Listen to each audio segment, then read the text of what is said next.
Bienvenidos, estimados estudiantes. En esta ocasión vamos a desarrollar un ejercicio del tema de cantidad de movimiento. Me dice el ejercicio que en un juego de fútbol americano, un corredor de 90 kilogramos que corre hacia el este con una rapidez de 5 metros por segundo es detenido por un oponente de 95 kilos que corre hacia el norte, pero este con una rapidez de 3 metros por segundo.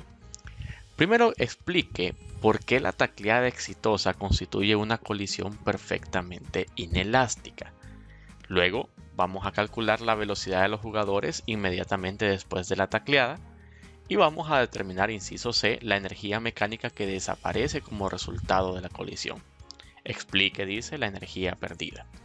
Ok, vamos a utilizar, ¿verdad?, los colores adecuados para cada uno de los jugadores. Vamos a utilizar el color rojo, ¿verdad?, para el jugador que corre, dice el enunciado, ¿verdad?, que corre hacia el este. ¿Okay? Entonces aquí tenemos, ¿verdad?, al primer corredor. Vamos a ponerle un color de relleno. Aquí está el primer corredor. Y dice, ¿verdad?, que corre hacia el este. Vamos a llamarle a este el jugador 1. ¿Okay?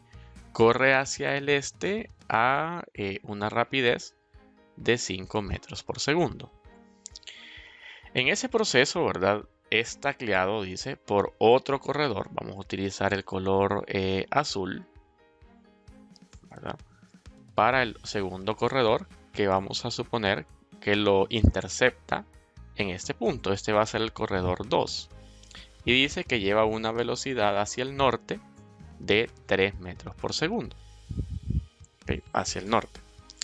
Entonces, lo primero que nos preguntan, ¿verdad?, es ¿por qué es un choque perfectamente inelástico?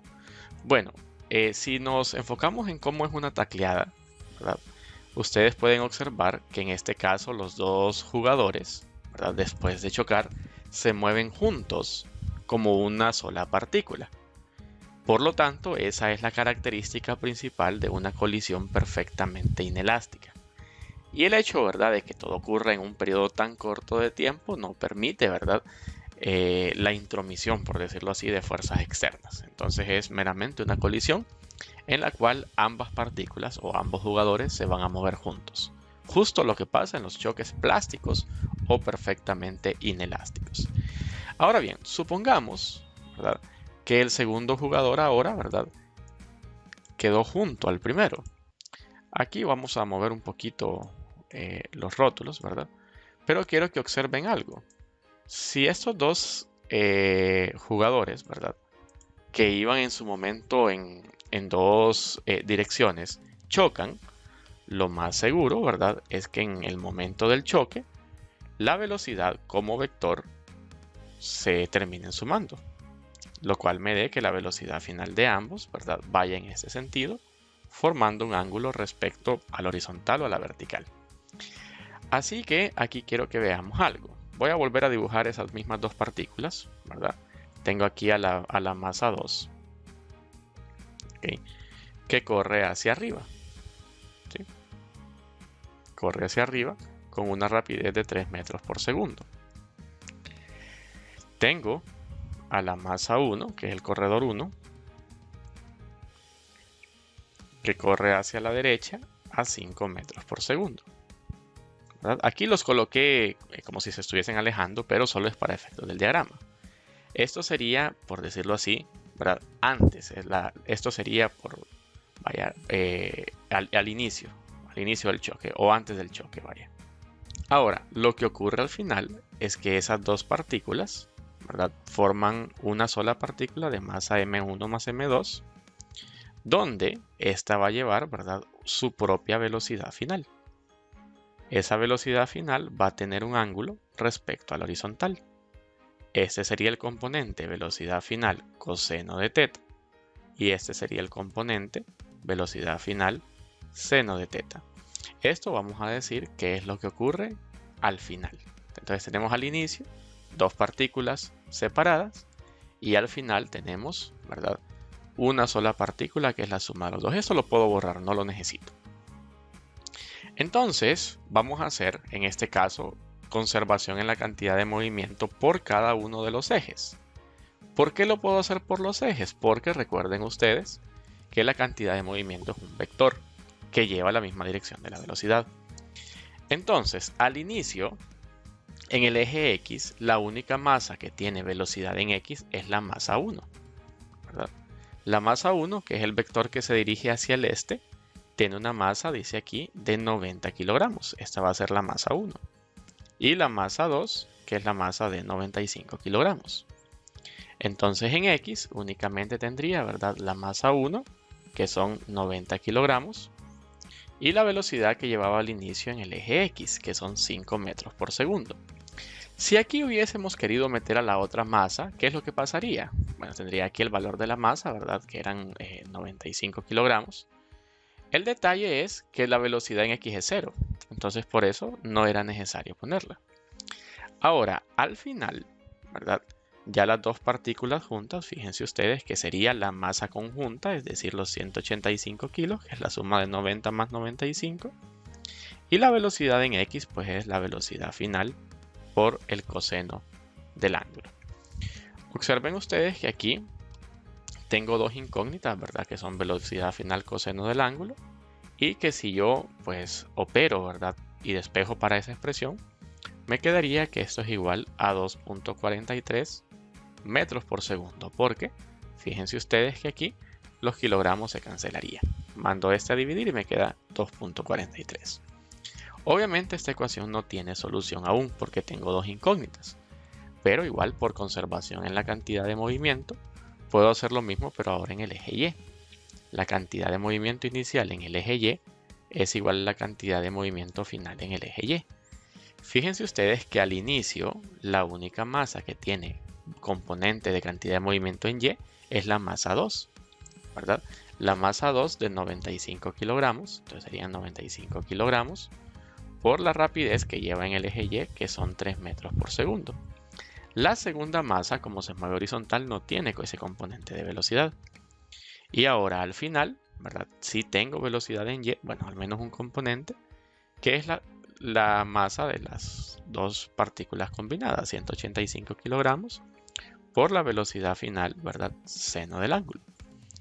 Si yo despejo para velocidad final, seno del ángulo, paso 185 a dividir, y me quedaría, ¿verdad?, que es 1.54 metros por segundo. Observen ustedes que ahora tenemos un sistema de dos ecuaciones con dos incógnitas, algo que es muy fácil de resolver. Y el hecho de que una de ellas tenga una función seno y otra coseno, las puedo dividir. Voy a llamarle a esta la ecuación alfa, a esta la ecuación beta, y yo puedo dividir una ecuación entre la otra, dividir beta entre alfa. De tal manera que aquí me quedaría, ¿no?, velocidad final seno del ángulo, que es igual a 1.54 metros por segundo, y lo puedo dividir por velocidad final coseno del ángulo, que hacerlo del lado derecho, como esa es una igualdad y es lo mismo, es 2.43 metros por segundo. Fíjense ustedes, ¿verdad?, que haciendo esto me queda aquí directamente una tangente del ángulo, y como esperábamos, ¿verdad?, se cancela del otro lado porque eso tiene que ser adimensional.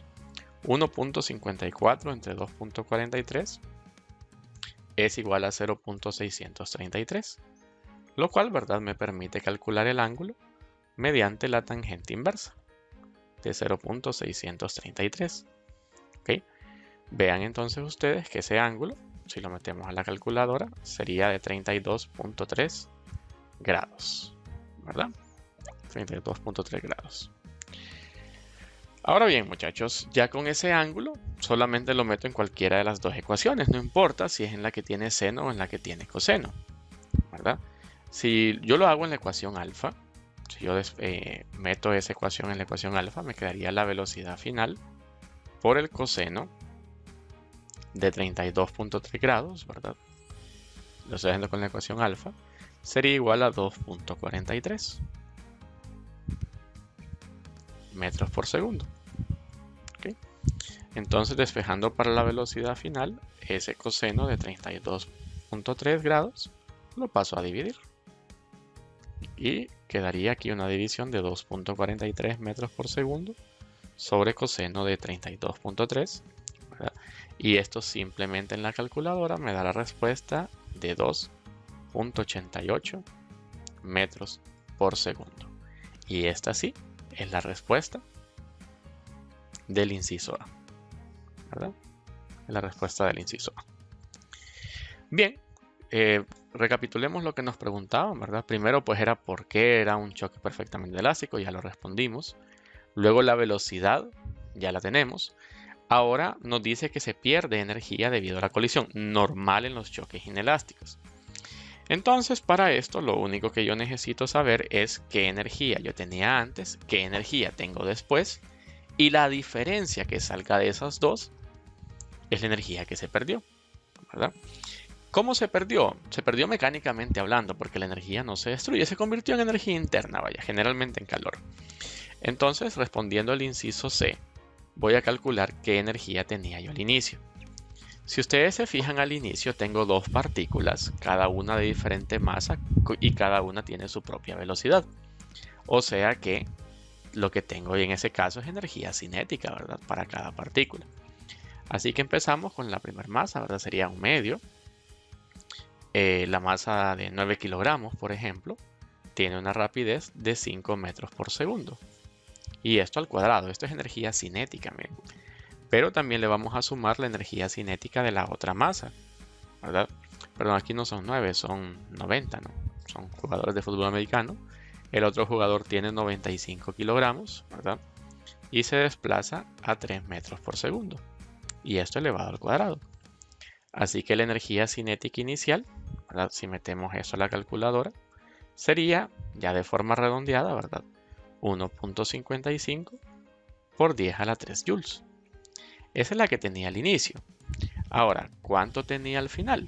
Bueno, al final se mueven como una sola partícula, entonces voy a decir un medio y la suma de las dos masas, ¿verdad? 90 más 95 es 185 kilogramos y arriba encontramos, ¿verdad? Que se movían con una rapidez de 2.88 metros por segundo al cuadrado.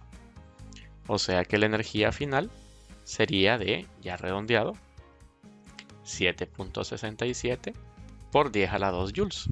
Fíjense ustedes, muchachos, que la energía ha disminuido. O sea que la energía perdida es simplemente la variación de la energía, ¿verdad?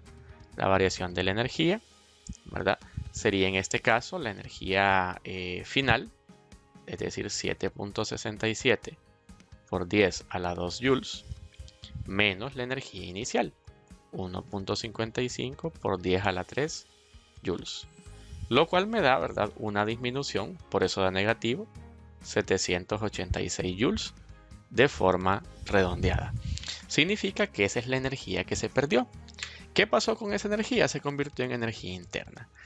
En algunas ocasiones, ¿verdad?, me va a decir el ejercicio que calcule el porcentaje de energía perdida.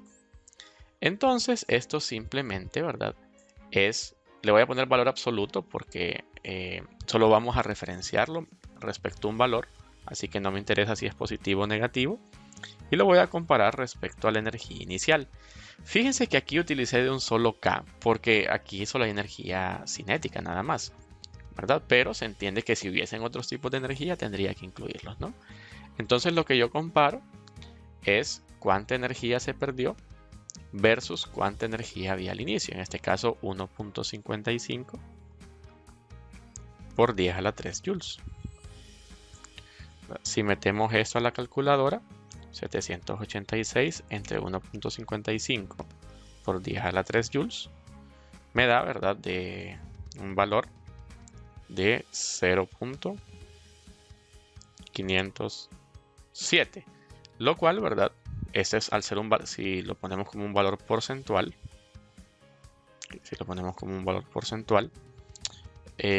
nos da una pérdida de aproximadamente el 51%,